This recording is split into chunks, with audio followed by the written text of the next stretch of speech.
전산회계 2급 이론을 같이 공부해 보도록 하겠습니다. 제1장 회계의 기초개념. 회계의 정의를 먼저 보겠는데요. 회계는 회사의 계산이란 말의 줄임말입니다. 이거를 좀 더 구체적으로 말해 보면은 이해관계자, 즉 정보 이용자들이 회사에 대한 합리적 의사결정을 할 수 있도록 재무제표를 작성하여 제공하는 일련의 과정이다라고 할 수 있습니다. 처음 공부하시는 분들은 이 정의를 듣고서 탁 숨이 막힐 수도 있습니다. 그렇지만 처음 공부할 때 이 정의에 대해서 너무 연연할 필요는 없고요. 시험 문제에 이 정의를 직접적으로 묻지는 않습니다. 따라서 여러분들이 아셔야 될 거는 회계는 재무제표를 뭐 작성하는 거다. 이 정도만 알고 수업을 들으시면 되겠고요. 마지막에 수업을 다 들으시고 난 연후에 회계를 총 정리하는 단계에서 이 회계의 정의를 암기하고 계시면은 전반적으로 회계를 이해하시는데 큰 도움이 되겠습니다. 시험에 직접적으로 나오는 거는 회계의 목적이 시험에 직접적으로 나오는데, 기본적으로 회계의 목적은 정보 이용자에게 재무제표를 제공하는 것, 이게 바로 회계의 목적이고요. 여기에 가로로 유용한 경제적 정보라고 말을 하는데, 유용한 경제적 정보라는 단어는 전산회계 1급이라든가 전산세무 2급, 전산회계 1급이라든가 전산세무 2급에서 주로 나오는 말이고요. 여러분은 재무제표라는 단어에 신경을 쓰시면 되겠습니다. 자, 그 다음에 회계의 대상에 대해서 보겠습니다. 회계의 대상은 전산회계 2급은 개인기업 중에서 유통기업을 대상으로 학습을 합니다. 그래서 시험에서 회계의 대상, 전산회계 2급은 무슨 기업을 대상으로 하느냐 이렇게 묻지는 않습니다. 않지만 여러분이 그 전산회계 2급을 공부하기 위한 백그라운드에서는 개인기업이고 개인기업 중에서 유통기업을 대상으로 우리가 공부를 한다라는 것을 알고서 공부하는 게 중요합니다. 그 다음에 재무제표 작성을 위한 공간적 범위와 시간적 범위를 보도록 하겠습니다.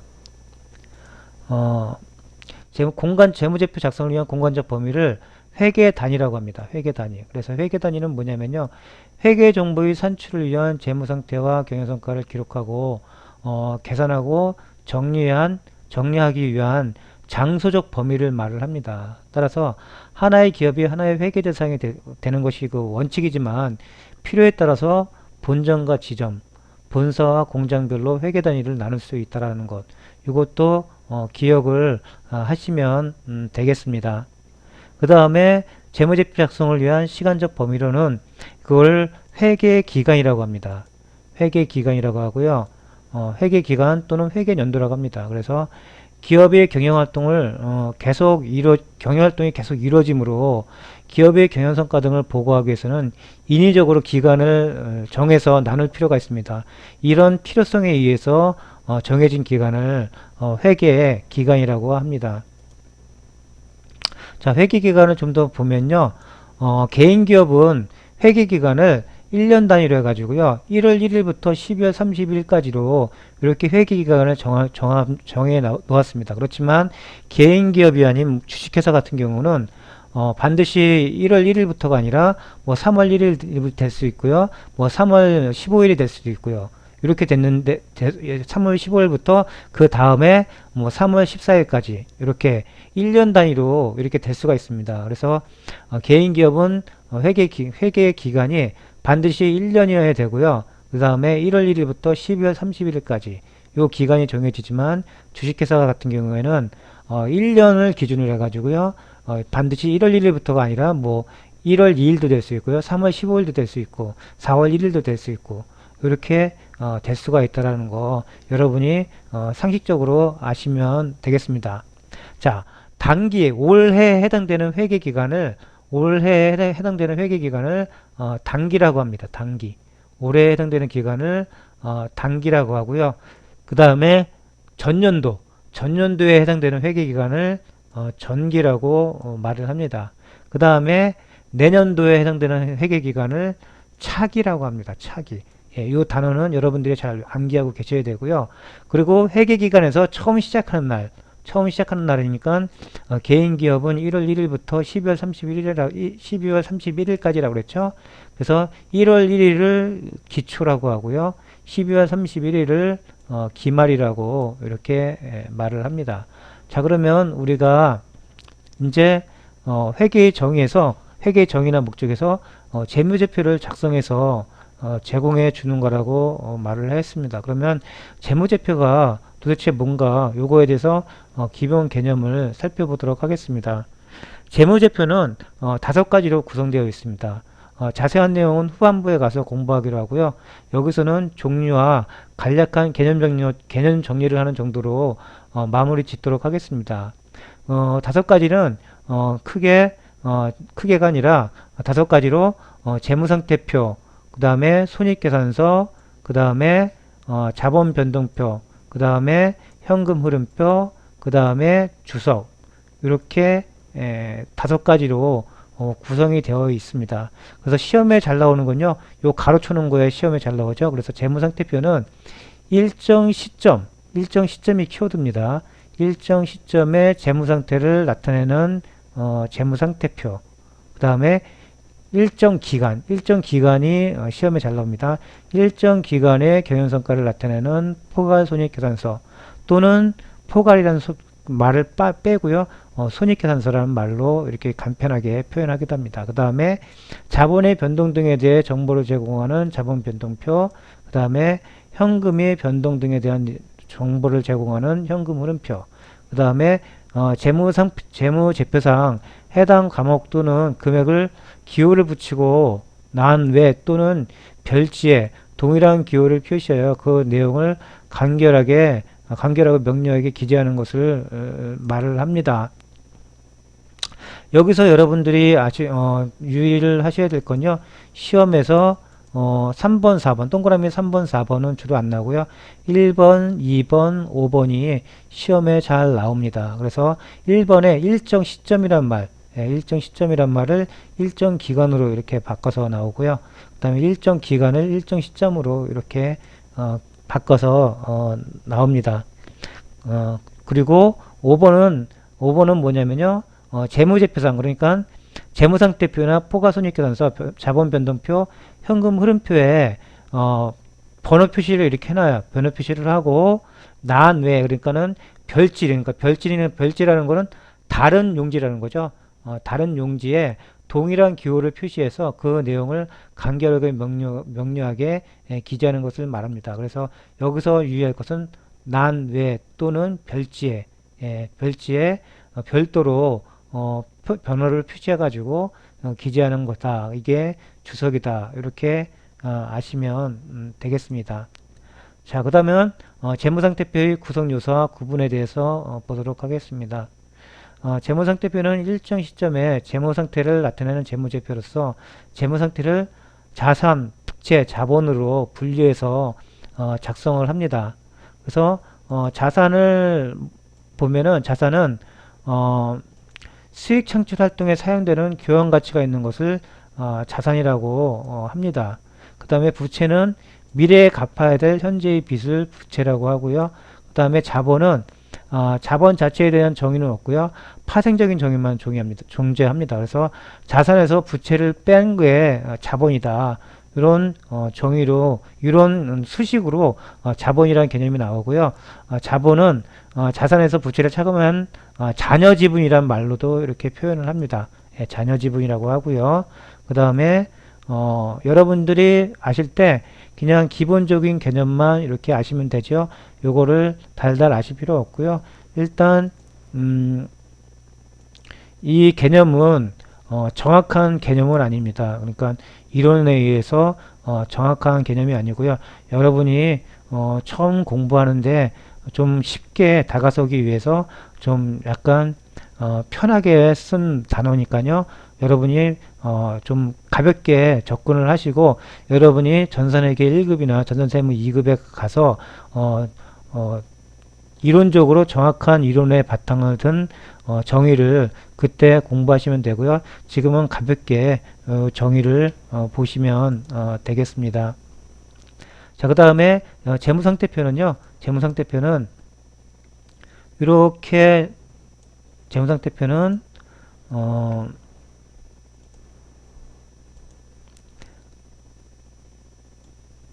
이런 네모칸에 중앙에 선을 하나 긋고요. 선을 하나 긋고 왼쪽에는 자산을 기록을 합니다. 자산을 기록하고요. 그 다음에 우측에는 또 우측을 상하로 나눠 가지고요. 윗부분에는 부채를 기록하고 밑에 부분에는 자본을 기록해 가지고 재무상태표를 만드는 것입니다. 자, 이를 좀 더 구체적으로 표현해 보면은 재무상태표의 구성 요소인 자산, 부채, 자본은 다음과 같이 구분을 합니다. 자산은 유동자산, 비유동자산으로 구분하고요. 유동자산은 당좌자산과 재고자산으로 구분하고 그 다음에 비유동자산은 투자자산, 유형자산, 무형자산, 기타 비유동자산으로 구분을 합니다. 그 다음에 부채는 유동부채와 비유동부채로 구분을 하고요. 자본은 자본금과 자본이여금, 자본조정, 기타 포괄손익노계획, 이익잉여금으로 구분을 하는데 여러분이 배우는 전산회계 2급에서는 그냥 개인기업, 전산회계 2급은 개인기업을 대상으로 한다고 그랬죠. 따라서 개인기업에서는요, 자본에는 자본금 계정 하나만 존재하게 됩니다. 그래서 위에 자본금, 자본이여금, 자본조정, 기타 포괄손익노계획, 이익잉여금은 전산회계 1급부터 여러분이 구체적으로 공부하시면 되고요. 전산회계 2급에서는 자본에는 자본금 계정 하나밖에 없다. 이렇게 아시면 되고요. 여러분들이 요거는 암기를 하고 계셔야 돼요. 요거는 반드시 암기를 하고 계셔야 된다라는 거 여러분들이 유의를 하셔야 됩니다. 그래서 여러분들이 암기를 하셔야 될 게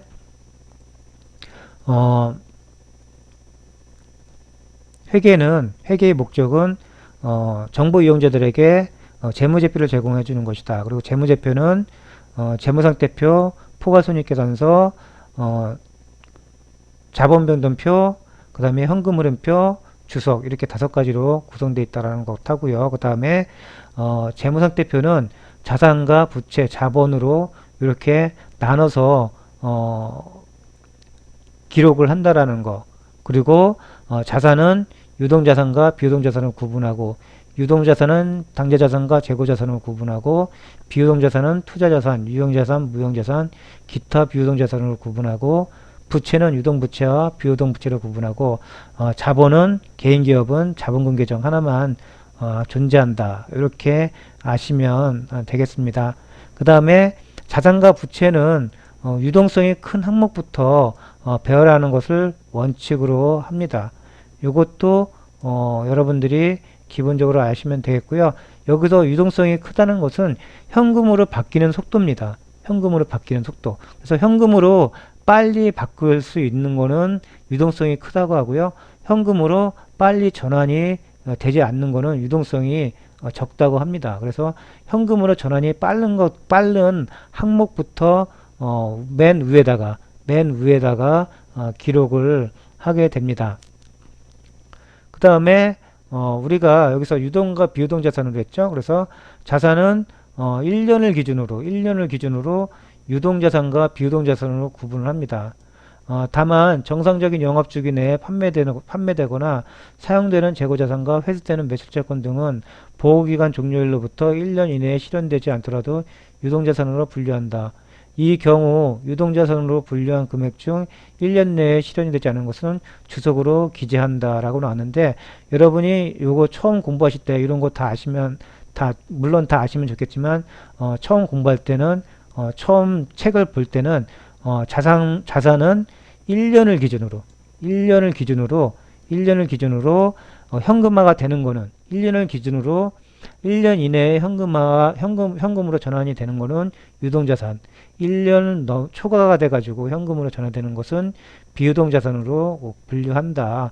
이 정도만 일단 아시고 공부하시고 그 다음에 책을 두세 번 보실 때 여러분들이 그 다음 내용들을 공부하시면 되겠습니다. 자, 그 다음에 부채도 마찬가지입니다. 부채도 1년을 기준으로 유동부채와 비유동부채로 분류를 합니다. 그래서 이것도 마찬가지입니다. 1년 이내에 상환해야 될 거는 유동부채, 그리고 1년을 초과해서 상환, 그러니까 갚아야 된다는 얘기죠. 갚아야 될 것은 비유동 부채로 분류를 하고요. 그 다음에 뭐 다만 이렇게 해서 쭉 나오죠. 요거는 여러분들이 책을 한번 다 보시고 다 공부하신 다음에 여력이 되시는 분들 한번 쭉 공부를 하시면 되겠습니다. 그 다음에 포괄손익계산서의 구성 요소와 구조를 보겠습니다. 포괄손익계산서는 일정 기간 동안 재무상태표의 변동에 대한 정보를 제공해주는 재무제표로서요.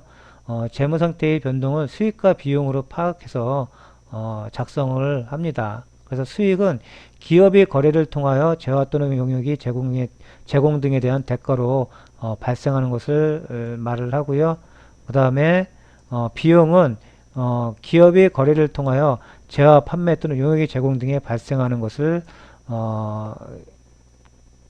비용이라고 말을 합니다. 그러니까 여러분들이 쉽게 와닿지 않으면 처음에 공부할 때 그냥 수익은 벌어들이는 것, 비용은 지출한 것, 예, 이런 식으로 개념을 잡아도 처음 공부할 때 그런 식으로 좀 잡고 공부하셔도 크게 나쁘지는 않습니다. 손익계산서 구조를 보면요,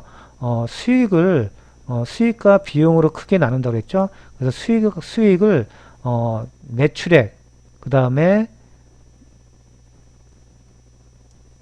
영업외 수익, 예, 이렇게 두 가지로 이렇게 구분을 해놨습니다. 수익을 구분했고요. 그 다음에 비용을 이렇게 매출 원가, 그 다음에 판매비 및 관리비, 그 다음에 영업의 비용, 그 다음에 사업소득세 등 이런 식으로 구분을 해놓고요.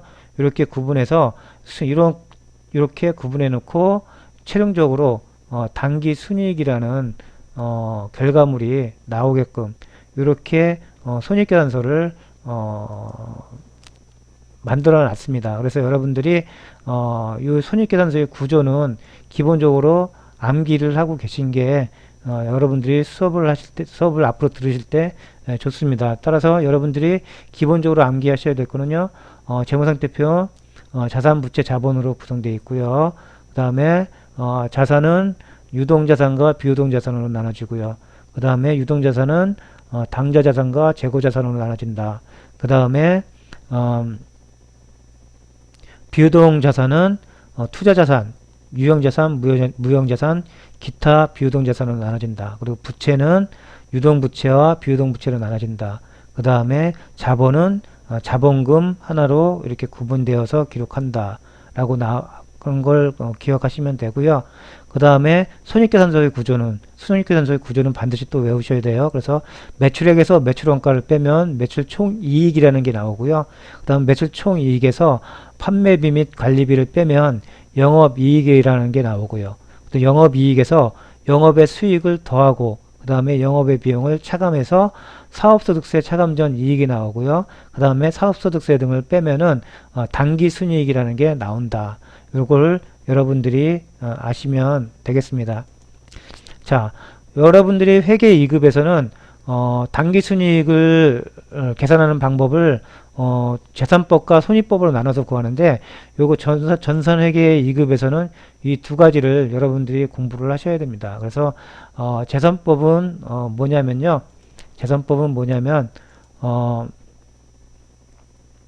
기말 시점에 자본과 기초 시점의 자본을 비교해서 순손익을 구하는 방법이에요. 그래서 기말 자본에서 기초자본을 뺍니다. 기말자본에서 기초자본을 빼요. 그래서 기말자본에서 기초자본을 빼는데 이게 플러스가 되면은 당기 순이익이 나오는 거고요. 그 다음에 기말자본에서 기초자본을 빼는데 이게 마이너스 금액이 나오면 당기 순손실이라고 이렇게 부르게 됩니다. 이렇게 해서 당기 순이익이나 당기 순손실을 구하는 방법을 재산법이라고 합니다. 그 다음에 손익법을 보도록 하겠습니다.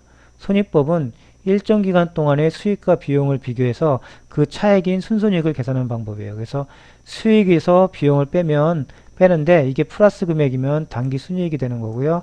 수익에서 비용을 빼면은 당기 순손실이 되는 것입니다. 그래서 우리가 앞에서 배웠던 이 손익계산서는 무슨 방법이죠? 재선법입니까? 손익법입니까? 예, 이거는 손익법으로 구한 방식입니다. 자, 그러면은 여기서 우리가 시험을 위해서 좀 더 이제 시험의 실전적인 그런 공식들을 외우셔야 합니다. 그래서 기말자본과 기초자본을 빼면은 자본을 뺀 거는 수익에서 비용을 뺀 거와 동일하다. 예, 이 수식을 여러분들이 아셔야 돼요. 기말자본에서 기초자본을 뺀 거는 수익에서 비용을 뺀 거와 같다. 그리고 이거는 결과적으로 순이익 또는 순손실로 나타난다. 이 공식을 여러분들이 아시고요. 그 다음에 밑에 공식을 아셔야 됩니다. 밑에 공식을 암기를 하셔야 돼요. 그래서 기말자본은 기말자산에서 기말부채를 빼면은 기말자본이 나온다. 그래서 기말자본은 기말자산에서 기말부채를 빼면 기말자본이 나오고요. 그리고 기초자본은 기초자산에서 기초부채를 빼면 기초자본이 나온다라는 걸 여러분이 아시면 되겠죠. 자, 그 다음에 기말자본은 다음과 같은 상식으로도 나올 수 있습니다. 그래서 기초자본에 당기순이익이면 도와주는 거고요. 그 다음에 당기순손실이면 빼주는 거죠. 그래서 당기순손익을 플러스 마이너스 해주고요. 거기다가 출자금을 더해주고요. 그 다음에 인출금을 빼주면 기말 자본이 나온다라는 거. 요 공식을 외우시고 계셔야 됩니다. 그래서 시험에는 다음과 같은 예제에 이런 식으로 나오게 되는 거죠. 그래서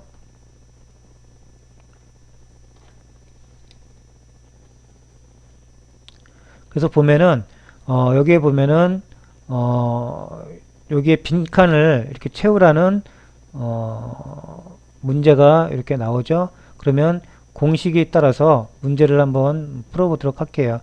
자, 순손익은 어떻게 나오죠? 순손익은 수익에서 비용을 빼면 순손익이 나오죠. 그래서 21만원에서 19만원을 빼면은 얼마가 나오죠? 2만원이 나오게 됩니다.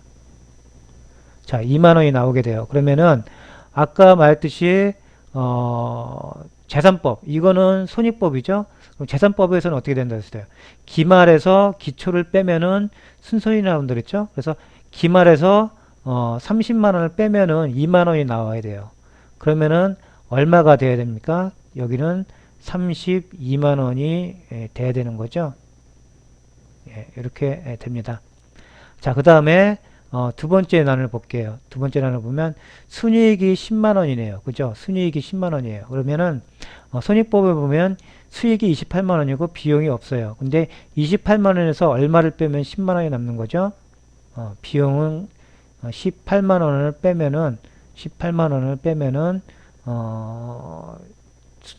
순이익이 10만원이 남는 거죠.